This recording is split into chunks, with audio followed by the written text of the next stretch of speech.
Hello, everybody. It's David Bagdasarian, and this is my interview for an everyday heroine. I chose my mother to do as my everyday heroine because, in my eyes, she's a hero, and she is my favorite person ever. Okay, so let's get started into this interview. So, when and where were you born? Well, my name is Karen Bagdasarian, and I was born in Tehran, Iran, on July 4th, 1968. Okay, so what was your happiest experience ever? My happiest experience ever was having my children. Um, Completely changed my life. I could never imagine my life without them. Okay, what was your hardest choice in life? My hardest choice in life, well, I came here to United States in 1975, and I lived with my aunt and uncle.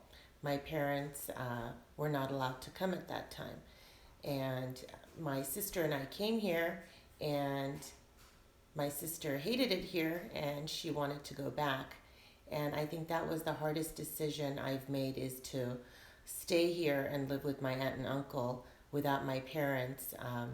My parents then came about 4 years later, so that was a really tough choice to to be without my parents for 4 years. What was your favorite job? My favorite job, well, I would have to say being a mom to you guys. That's my favorite job. I've had several jobs, but I would say that is my favorite one. And so what would you give advice to a young person? Like, what would you tell them? Advice to a young person, I would say what I've told you guys, my children. Um, Find what makes you happy, and whatever passion it is that you have, follow that dream, because no matter what it is, as long as you love what you're doing, you will be successful. Okay, so what was your largest contribution to people? Not just your family or close relatives, to other people. To other people, um, well, that would be described in the several different jobs that I've had.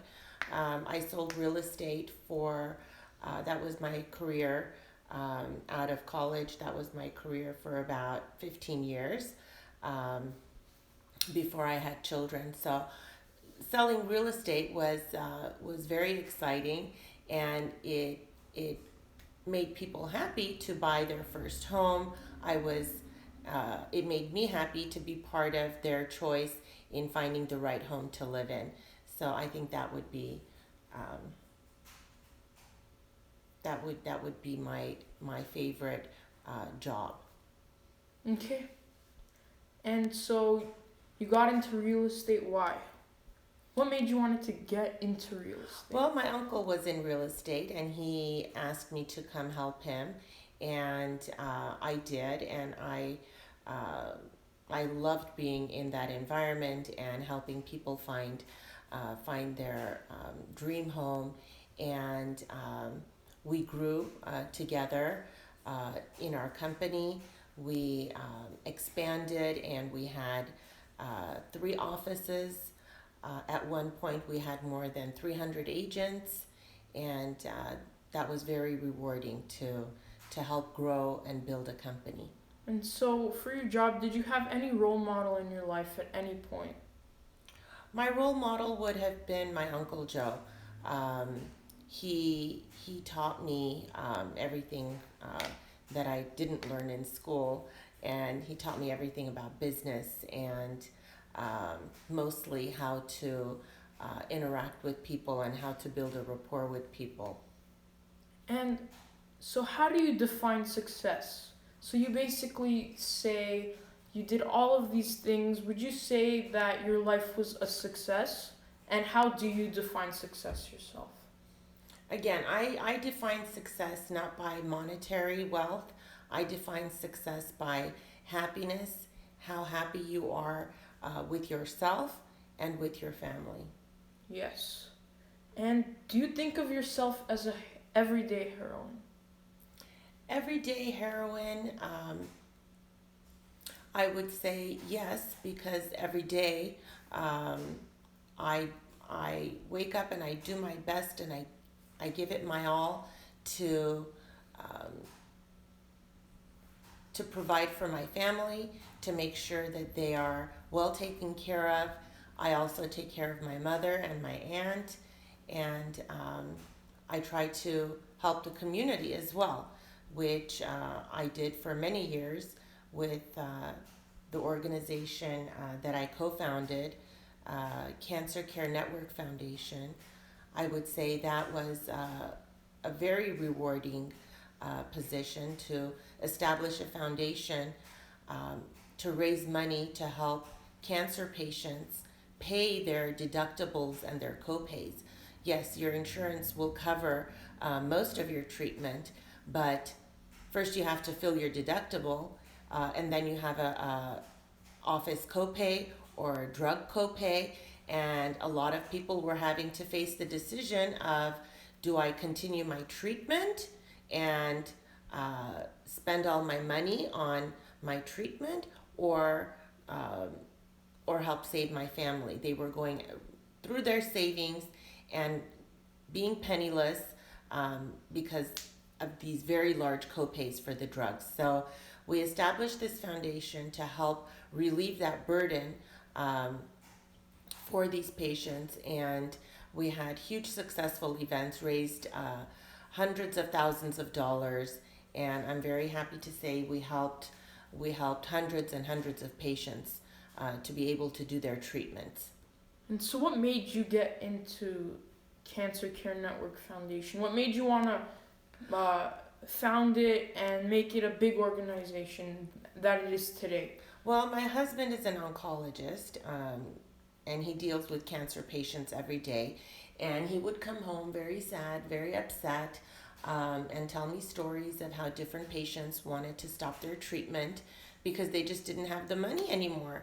And it was very sad. And in this day and age, we should not have to stop treatment because we don't have the money for it.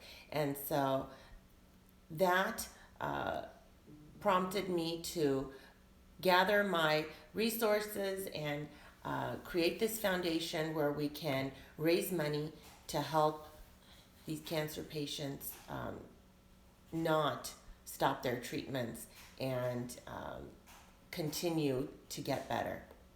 Yes, and you've had many fundraisers over the years for this. It's a Mhm. nonprofit organization. It's a nonprofit organization. Hmm. Okay, and how many co-founders were there? Are you the only? No, is it just two? I'm co-founder with Christine Goda. She is part of LA Cancer Network, and they provided the patients, and I provided the fundraising, and we had huge events, 500 plus people. Each event we would raise over $100,000, so it was pretty successful. Yes. So that was one of your main successes in your life. Is that It correct? was, it was. So um, when we decided to have children, I stopped working, and that was another hard decision in my life, was to stop working and be a stay-at-home mom and take care of my children. And so my real estate career technically ended then. And then when my children were old enough, and we saw a need in the community to help these cancer patients, we decided to organize CCNF. Yes, and I believe that is the end of our interview. Thank you for your time to be in my interview. You will always be an everyday heroine in my eyes. And well, that is the end of this interview. Thank you for everyone watching this, and I will see you guys later. Bye.